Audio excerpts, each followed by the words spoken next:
when we get on stage, everyone is, high tension, we're all amped, the adrenaline's pumping, and suddenly we have 5 shot callers.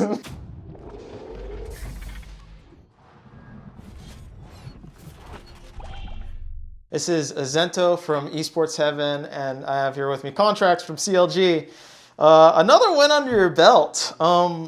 You guys are having a little bit of a resurgence. Like, what's the new magic, man? Like, what is it about CLG that you think has changed as far as like playstyle, mindset? Like, what is it? I think kind of our team atmosphere and team bond definitely is a big reason as to why we're doing so well.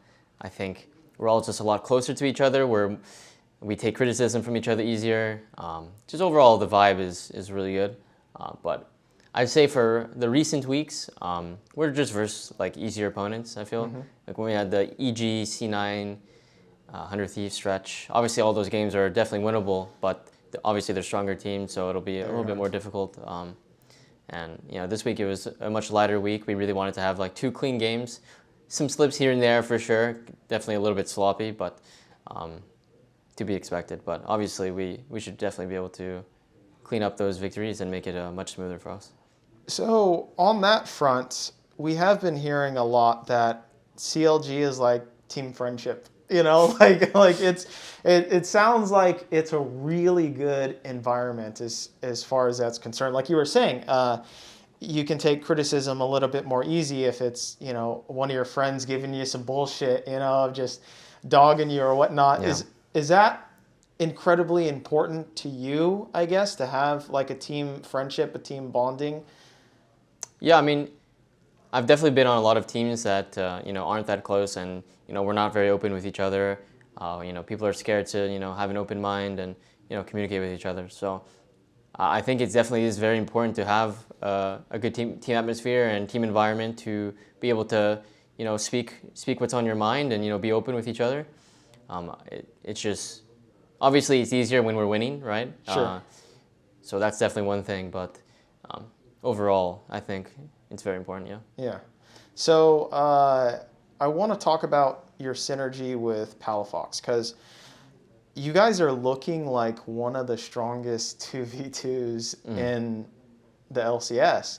And for, people that would look back, say like in spring or maybe the beginning of summer, I don't think a lot of people would have expected that. Like, no offense, but for sure.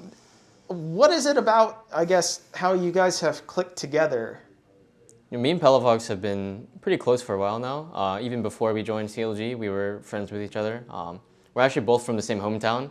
Really? So we both raised and grew up in Redwood City, which is a city in the Bay Area. Okay. We didn't know each other back then, but we went to like rival high schools, and Interesting. like we had mutual friends that like knew of both of us, but we never actually met ourselves. So that's kind of funny. Wait, so he was always like the other guy that you would hear about, and he's in League of Legends and he's high rank or something? Well, actually, I didn't know of him, but he knew of me, because at the time he wasn't like high elo, but this is when I was like just first making my break into like the challenger scene when I was like 16. So he knew of me, but I didn't know of him. But eventually I knew of him. Okay. But yeah, basically we've been friends for quite a while now, so it's just really easy to come back and forth, come to a conclusion. Like even if we fight, it's at the end of the day we all know it's just to get better, right? So there was one thing, and I got a very unique experience because of all of COVID and everything, and how there wasn't an audience.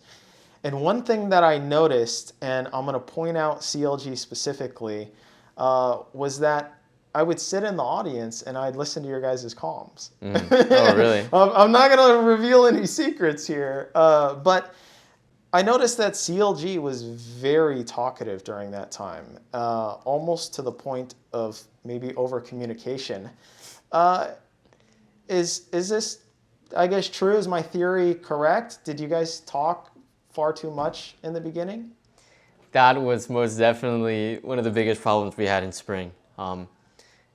Not to point anyone out or anything, but in scrims, I would be probably the main vocal point of our team, but when we get on stage, everyone is, high tension, we're all amped, the adrenaline's pumping, and suddenly we have 5 shot callers. So it definitely like makes comms like really like foggy, like people can't really think properly. You know, I know that it's harder for me to focus when too many people are talking, and that's definitely something that we like put emphasis on coming into the split, just like improving our stage communication. And it's much better now, for sure. And maybe that alludes to something else, which is there's not like, you know, a legendary superstar player on your team. You know, there's not like a Bjergsen to where, oh, let's all just listen to Bjergsen then. So how has that been, maybe managing the dynamics of player ego when it comes to suggestions or criticisms, or, you know, who you should listen to when it comes to discussing strategies about the game? Because in one instance, you would find a system like that would be sometimes preferable because it's just, okay, like this guy usually has good ideas, but in another way it might, you know, limit you, I guess. So like what, and for instance, what in your system in CLG, how is it like discussing criticism or taking on ideas from different players? Yeah, I think historically there are players that communicate more than others, right? Even for our team, there are players that communicate more than others. But I think like the idea of like having one person be like the main vocal point is like not too reliable. I think everybody has a role that they can play and that they need to play for each role in each lane to come to like one like good team decision together. I think everyone needs to like put in their information so everyone like, or like one person can make like a final plan. So like say for early game, whether that's like moving up the Rift Herald or, you know, wherever you want to path, I think it's pretty important for the jungler to have all the information from his laners so he can, you know, take it all in and then make one plan. I feel like that's how the CLG system kind of works. I get information from my laners, I see things, and I make my plan based on that, and I communicate that to my teammates, make sure we're all on the same page. But yeah, basically for early game, I think I do most of it, most of the communication. Sure. And I think we kind of all have our ideas when it comes to mid game. I think the most important thing for us was just acknowledging each other and listening to each other. As long as you do that and we're on the same page, I think we'll be in a good spot.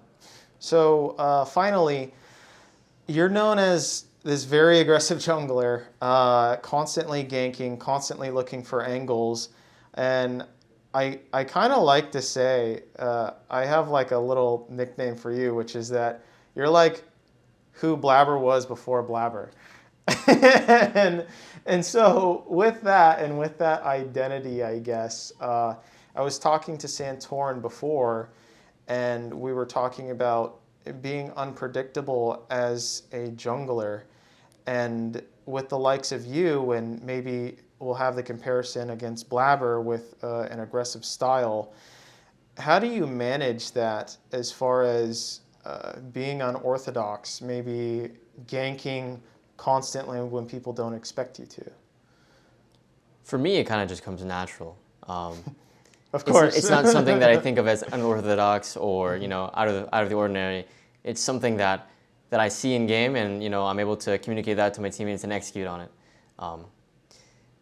I don't know. It's something is in my brain, I guess. I just see different angles that maybe other people don't see, or, you know, I play a little bit too aggressive at times, but I've learned to reel that in recently, especially this split. I think I have a lot of less random deaths and more of proactive playmaking with my teammates, making sure we're on the same page. So, I mean, this is just how I play League. I enjoy how I play League. Obviously, I can play better, and, you know, I can fine-tune things, and that's what I'm looking to do.